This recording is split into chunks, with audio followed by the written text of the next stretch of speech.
Welcome to the Salmon Runs YouTube. Enjoy the video. You'll begin by installing and signing in. Do that now so your files sync. Once installed, open Google Sheets and grant permissions for files and notifications. Tap the plus icon to create a blank sheet or choose Import to pull an existing file from Drive or Files.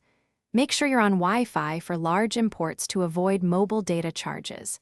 Because Sheets auto-saves, creating the file immediately prevents data loss. You're ready to add content and format cells in the next step. Now focus on editing and structuring your sheet. Tap any cell to type or long press to paste. Use the formula bar to enter equals SUM, A1, A10, or other functions. This saves you time and reduces manual errors. Once done, apply formatting from the toolbar to set number formats, cell colors, and wrap text so data reads clearly on a small screen. Use the menu to insert rows or columns and freeze header rows so labels stay visible while you scroll through long lists. Finish by sharing and ensuring accessibility.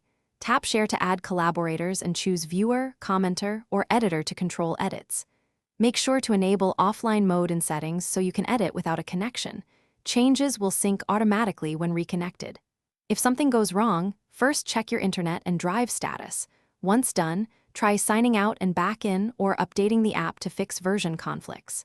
If sync still fails, export a copy to Files to preserve your work before troubleshooting further.